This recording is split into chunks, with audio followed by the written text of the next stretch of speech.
Live from the Icebox Studio in Montgomeryville, Pennsylvania, it's the Bill and Corey Show. I'm Bill. And I'm Corey. Welcome back. This is a special edition because today is Pie Day. So it's our Pie Day edition. So what's your favorite pie, Bill? Yeah, oh, jeez. I'll have to say the chocolate pecan pie my wife makes. Oh. That's never lasts very long. I love rhubarb and pecan.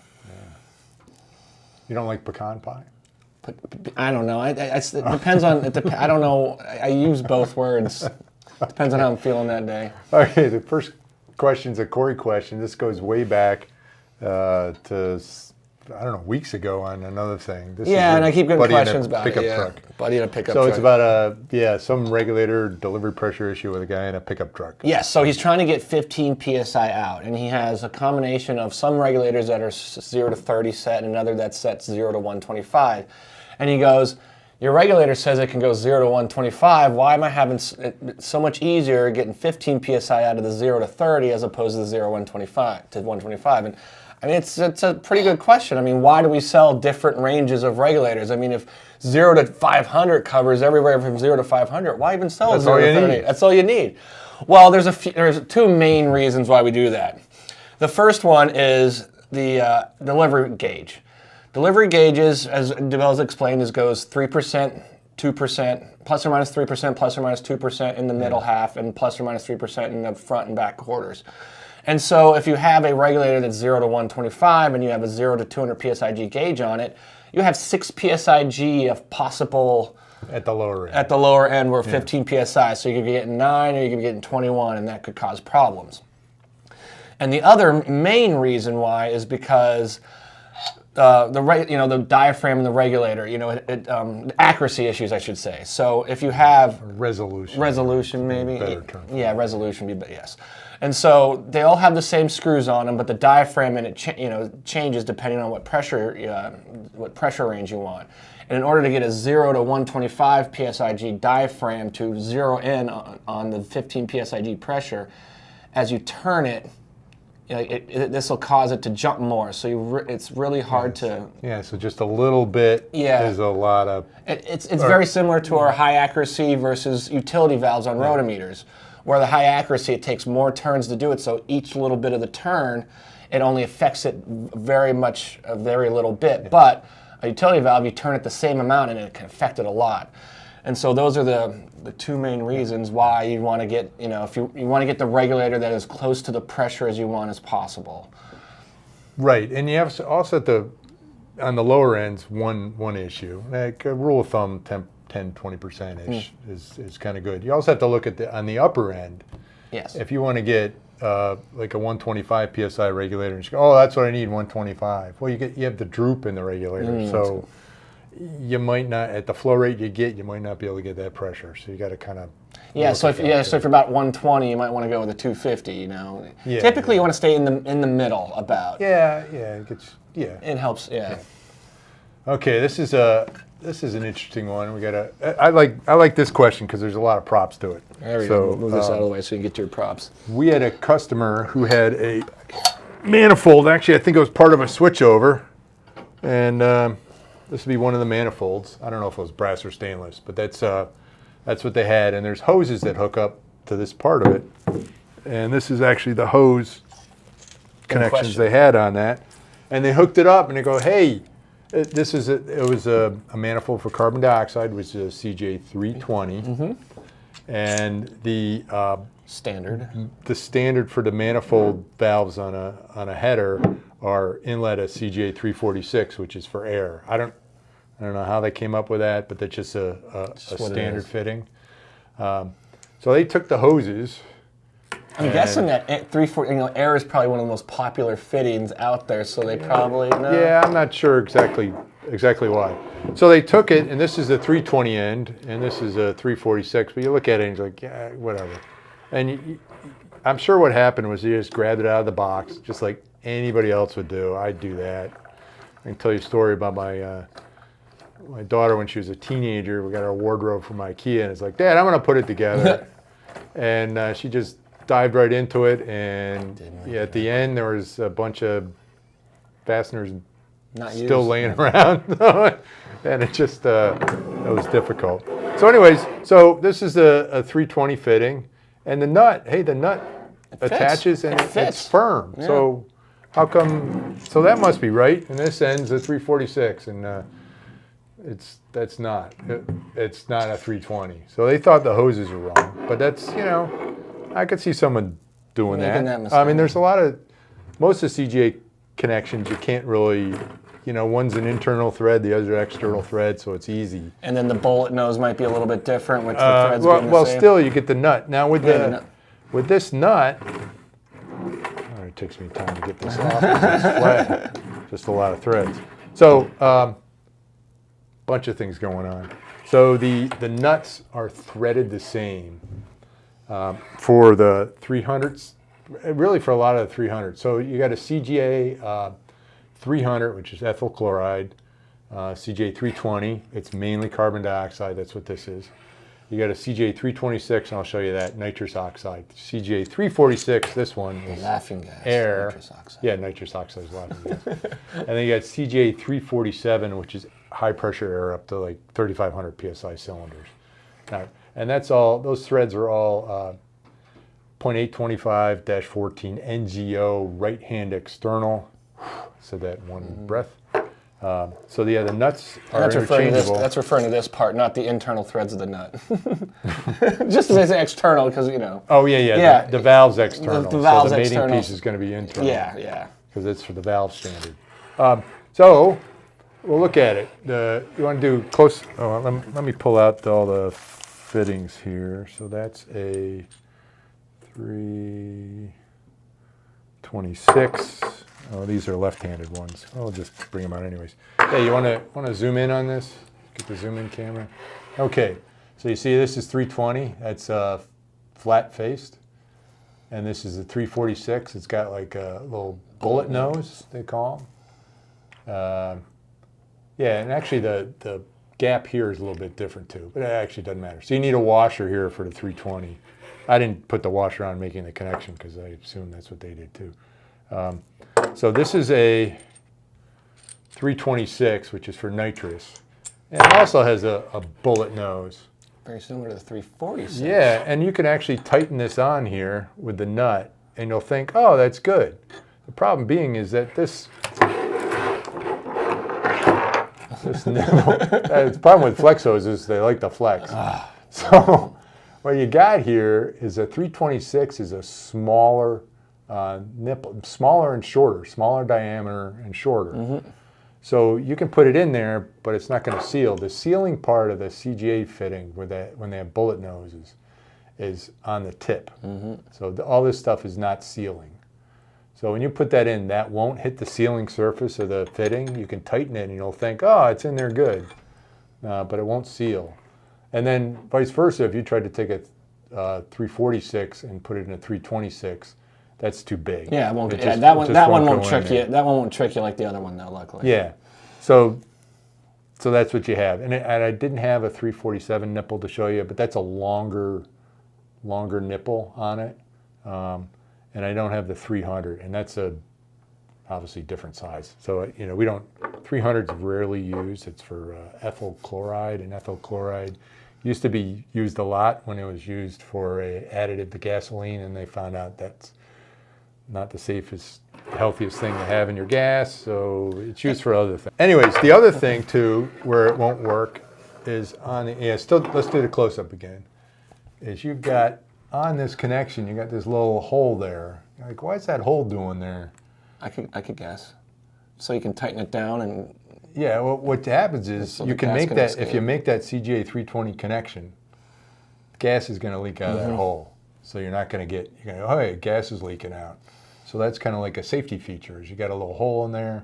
So if you got the wrong nipple attached to it, or if you did a 326, you tighten it, it's good, and then it starts leaking, so it's bad. So the other thing that you'd notice, besides the fact you couldn't hook up the cylinder, is that, and you really can't, you zoom back out. With this, you really can't see it because it's etched in there, so it'll last. But typically our manifolds have CGAs with integral check valves, and there will be an arrow etched in on here. So you'd have to, yeah, there's an arrow there. It's etched so it'll stand over time.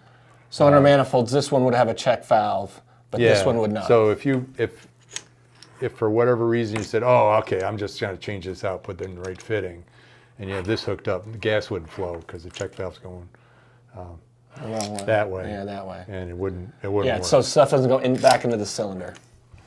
Yeah. Or, yeah. Oh, yeah, this keeps. Yeah. But, yeah, so that's kind of it for these things. So if you get something and you put it together and it doesn't work, take a little bit bigger look at it. Yeah, you never know what you might discover. Yeah, and you can discover, hey, wait a minute. Now, the valves are etched 346, but the problem is that these are etched on, where are these etched? Oh, this is etched on the side. Okay. So it's etched on the side up here. There's typically that kind of deal. The ones I saw, I looked at a stainless steel manifold and it was etched in the back. And that'd be kind of hard to look at if it's already mounted on the wall. But there are going to be, when you have those kind of connections, look around. They do label things really well for CGAs. They try to help. Well, the CGA nuts are labeled. Yeah. Yeah, they're etched probably around. All right, there it is. Yep. Yeah, around CGA there. 326. Yeah, so they'll be etched, and they won't be on the. Well, this one's on the flats, but. It's used a different font color. If you have a, well, this is brass. This is a plated brass. Yeah. So, and if you put it on the collar part, it's not going to get worn by a wrench. No. If you have it on here. Yeah, like this one. This one's actually really nice to, really easy to see. Yeah, that one. Yeah, I don't think you're going to get in a zoom in. Okay. So that's kind of fun. Okay. So read your CGA fittings. Yeah. So if it's normal for people just put things together, and most times it works, but sometimes it doesn't. So you got to, once that happens, just take a look. Okay. Where's the, oh, there it is. Yeah, here's the question. Oh, yeah, I'm sorry. He's got to reach. Oh, it's not that hard. I had to groan. Okay. Oh, can we do a CGA 160 on a regulator? This is the 160. No, this is not for 160. Oh, it's not for, no, but it's going to be our example of what. Yeah, we'll show it. But that's so this is a CGA 160, which is actually just an 1/8 inch NGT, which is like an NPT. The G is for gas, which has longer, which makes just the threading. There's just more threads on it, so that it can connect more solidly, if you will. Yeah, so you can put that on any regulator. The only problem is when you're turning it into the valve, you have to turn the whole regulator. You have to, you have to. I mean, it's kind of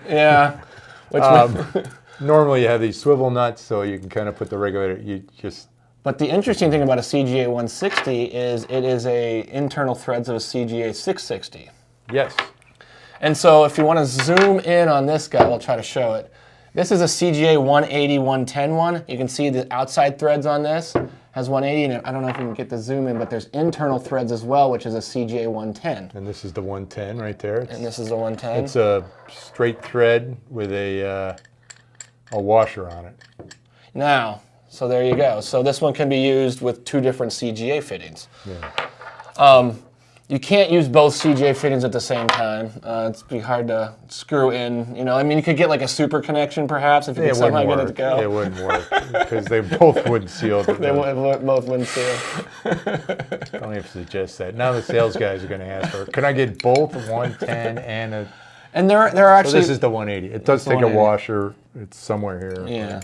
But yeah, it screws on there too. Yeah, so that and there's a few other, I mean, there's a 160, there's 170, one... No, 170 doesn't. But yeah, the 110, 180, there's a, I forget it. If you could look at your propane tank at home, it's got a, the big plastic nut you put on there and the big threads. I don't know what CGA that's called, but it's internally threaded for a CGA 510, because that's what it used to be. Okay. We talked about it. Yeah.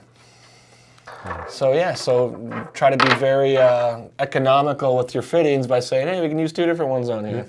I don't know why they did that, but it's okay. This one, we're kind of running out of time here. We're going to squeeze this anyways because this is probably the most fun for me to play with. Okay. This is an important one too, I think. Yeah, and this is so hang in there, guys. Just hold it in. Okay, sometimes this is a semiconductor grade regulator. It's got VCR connections, inlet, outlet. Not to be confused with a video cassette recorder. Right, no one knows what that is anymore. You're like, what? What's that? Well, it's my saying after every show. Yeah. I know. So these are ultra high integrity connections and stuff. So it's for semiconductor grade gases. Put these in panels, all welded. We assemble them in clean rooms. Sorry, this one's not. Sometimes This one's not a clean sometimes one. people go, oh, I want this regulator, but I don't want it in a panel. I just want to mount it right to the cylinder. We recommend panels. Can we do just give me a CGA fitting with a VCR in there? I'm like, oh, what a bad idea. And so I'm going to kind of explain it, what a bad idea it is. I'm just doing hand tight here. So this is a VCR fitting, so you can tighten this.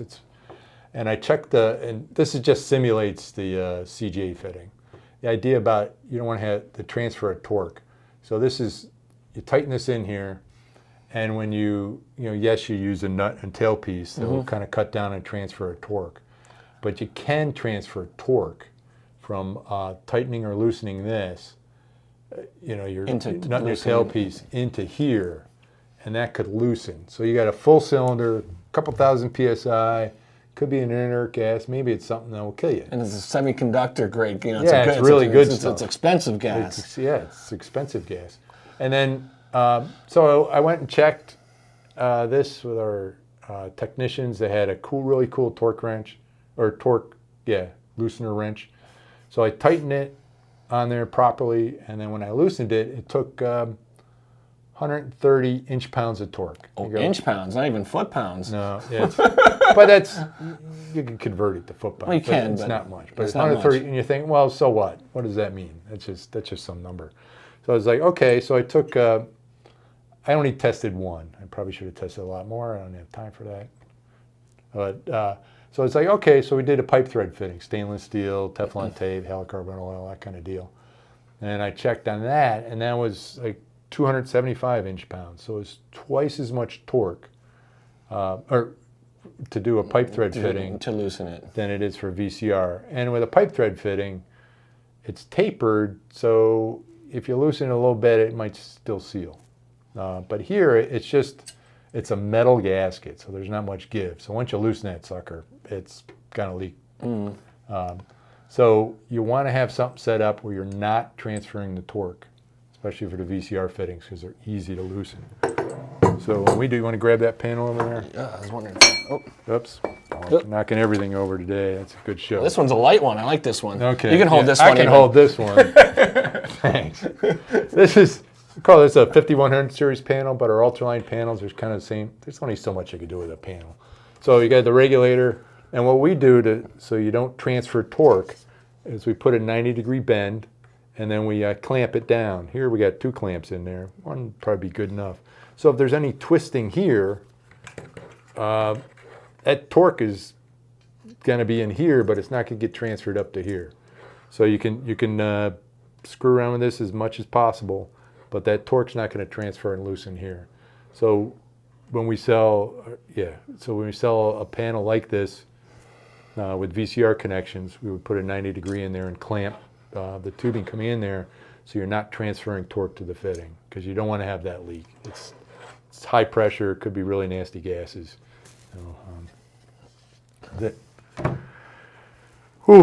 So that's kind of one of our longest shows here. That might be the longest. Thanks for hanging in there for this long show. We covered a lot of really neat stuff, and all seemed to came in this week. And next week we'll probably be, I don't know, talking about. Keep the questions coming. Keep the questions coming. We need material.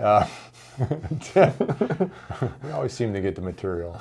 This is 64 live shows. We always seem to have fresh material. So tune in again next week for another edition of the Bill and Corey Show. Happy Buy Day and set your VCRs.